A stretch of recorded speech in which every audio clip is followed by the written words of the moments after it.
So what is going on, guys? My name's Tally and welcome back to a brand new video. But before I get started, over here hit the like button, subscribe, share, do all that good shit. Follow me on Twitter. Come on now. I know you want to keep updated with me because obviously I've been gone for like 4 days when this video is gonna come out, so you can see what I'm doing in them 4 days. But anyways, let's get started. In today's video, I'm going to be ranking every single Lil Uzi Vert project, mixtape, and album that is on Spotify. There might be some that's on SoundCloud, but the one I'm doing, the ones that are on Spotify, I'm ranking them from worst to best. Before I get started, shout out B-Soul. This is where I got the idea from, because he was ranking every single season of Michael Jordan's career, and I thought to myself, wait, I can do that before music album. So shout out B-Soul. I don't know if you're gonna watch it. I probably know. I have like 2K subs, like 100K. But if you do watch it, shout out to you, man. But anyways, at number 6 we have Pluto X Baby Pluto, and I don't have to talk about the album too much because I literally just done a review last video. I'll put it on the it's gonna be on the end screen, and it's gonna be on the card above it, so if I remember to do it. So I'm not gonna really talk about this album that much. It'll be, if you want to know my honest thoughts about the album, just watch the video before, you know what I'm saying. But the only reason this is a 6 because it just recently dropped. Like, I can't really rank this. It hasn't even been a week, so yeah. But at number 5 we have The Perfect Love. This album was 10 tracks long, 32 minutes, and this track was very good. This album, I mean, it was very good. Just because I put it at number 5, it doesn't mean it's trash. Like, like, just before I say, every single ranking doesn't really matter. This is my preferred ranking. You can change the ranking if you want to. Don't call me, oh, how can you put so and so a 5? Like, if I put it at 5, it doesn't mean that I don't like it. It just means I don't like it as much as the other albums. But I'm sorry, Perfect Love Tape is not one of Uzi's best projects. It still has very good bangers. Like, I Can Do What I Want, Original Uzi. Of course, We Get a Flower with Catty and Offset. And also I Sideline Watching, Hold Up, Erasure Social. Except for that, it's just, you know what I mean? Money Mitchell's good. But the rest of that was just like, you know what I mean? Like, I'm not really gonna come back to the album. I want to really come back to the album for this song. But I think this is just a bunch of songs that Uzi done in 2016. Because, you know, he dropped Lil Uzi Vert Will, which we will get onto in a minute. But obviously, I think these are just a bunch of leftovers, which they made the project, I think. So that's why it sounds really like unfinished. It sounds more like a mixing than like a perfection album, you know what I mean? So that's why it's a number 5 for me anyways. And number 4, and this might be a little bit controversial for your OG Uzi fans, but it's Love Is Rage. And before we get started, I know you're gonna be like, how can you put this amazing tape on number 4? Oh my god. Listen.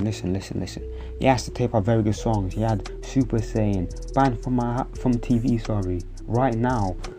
But this tape was pretty much just Uzi finding his sound, finding his flow. Like, the songs don't sound like what Uzi sounds right now. It doesn't even sound what Uzi put out in 2016, you know?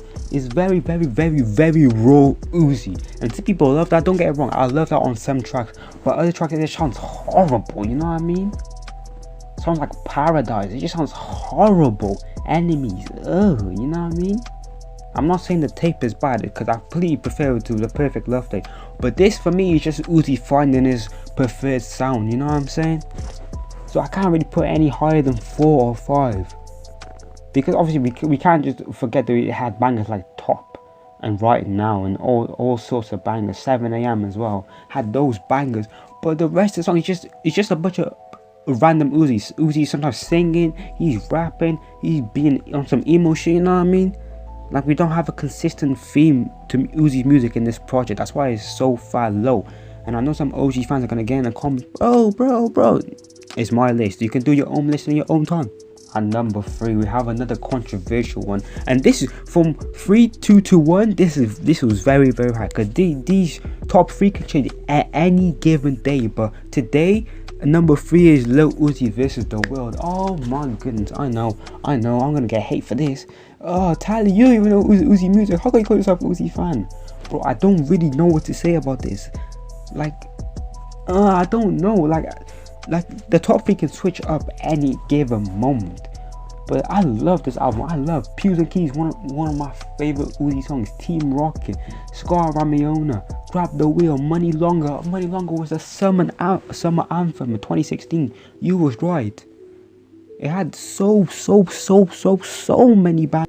But compared to EA and Love is Rage 2, I don't know if it compares to those albums, you know. I don't know, because this had bangers. This is a non-skip album. I don't skip any songs. I love this album. Oh, I might have to put it 2. Nah, I'm gonna keep it a 3 for now. And we look at the list at the end. At number 2, we have Eternal Take. And you might be saying, bro, Tally, this whole album hasn't been about for a year. How are you putting it this high? Listen, I've loved this album. This is my album of the year. I'm sorry. It was between this and Pop Smoke, but this is so much better. I'm sorry. R.I.P. Pop Smoke. God bless his soul. But this is so much better. This has a theme to the album. We have rapping Uzi on the first 6 songs. We have singing Uzi on the next couple tracks, or melodic Uzi, or whatever you want to say it. Then we have normal Uzi with the rest of the project, and it's just beautiful. Eternal Take is a non-skippable album as well. I'll die on that. Some people might say, oh, Silly Wash was trash, oh, Pop was trash. People saying Pop was trash. Pop was so good, but people only say Pop was trash because he said pop for a bunch of pop, you know what I'm saying? No, he didn't say pop, he said Balenci for a bunch of times, but I find that a bit fire. Maybe because I'm hardcore Uzi stan, but I find that shit fire. And I seen a tweet where Uzi said something along the line like, this album will age perfectly or something like that. And I really think this album is gonna age perfectly, because half a tweet is like, oh, Uzi dropped mid, Eternal Take is mid. Come on now. Come on now. Let's be honest. Let's keep it a buck. Let's keep it a buck, no Giannis. This album is all hits, no misses. I could be top 3 albums of the year. It's my album of the year. You might have it in your top 3, top 5, top 10, whatever. But you cannot deny that this album is great. And the little like speeches at the end where Uzi's getting transported, it really does feel like he's going on a spaceship, as the album cover suggests. Like, let's keep it a buck. Baby Pluto, slapper. Lil Man, slapper. Silly Wash, slapper. I'm not gonna say pop because the people hate pop, but You Better Move, slapper. Homecoming, slapper. I'm Sorry, slapper. Everything's a slapper. Bust Me, slapper. Prices, slapper. Urgency, slapper. Venetia, slapper. I Could Be best song of the album. I don't stop bumping that. And Secured, oh my god, this album just has way too many bangers. But it's not number 2 because I feel like aka Love is Rage, which is number 1 by the way, has been out for way longer and is lived up, like it's aged beautiful. Now while we talk about Love is Rage, let's move on to Love is Rage. Love is Rage 2 by the way. Love is Rage 2 has aged beautifully. I'm not gonna lie. I was one of the people. Oh, why am I playing this song? I'm not gonna lie. I was one of the people when first Love is Rage came out. I was like, you know. I was like, how people are with Eternal Take right now. It's mid, you know. But listen to it back in 2020. Oh my goodness, this album was all hit, no misses, no care. The album had so many bangers. 2, 444 plus 222. Source It Up. The Way the Life Goes, For Real, Feeling Mutual, Early 20 Rager, Pretty Mommy, X, Malfunction, That Queen.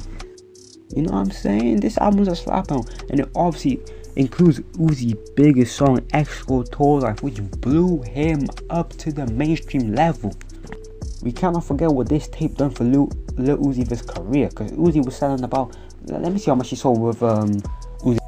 I can't find what Lil Uzi Vert the World sold, but it debuted at number 37 on Billboard, so it must have sold around 10-20k, around that mark, maybe a little bit less.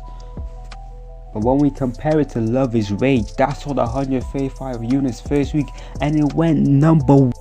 Like, he had the SoundCloud audience before, but this really blew him up. He had a few underground hits with Money Longer and You Was Right, but this Exo Tour Life and this album really put him on that mainstream level where people will talk about Lil Uzi Vert 24/7. And the way that this album aged, this is why this is my number 1 favorite Lil Uzi Vert album, in my opinion. But anyways, I hope you guys used this video. If you did, please drop a like. If you want me to do this with any other like person like Akai, Drake, J. Cole, Kendrick, let me know in the comments down below. I might even just do it as well, because this is a very good video idea if I don't have a video idea, because this is literally how it started. I was watching Beast Hole's video like at midnight and I was like, oh, I could do this for like Lil Uzi Vert rank his album. So if I don't have a video idea, expect to see this video on your timeline. But anyways, watch these 2 videos on the screen right now. But anyways, have a good day, have a good life. Talk to you in a bit. Peace.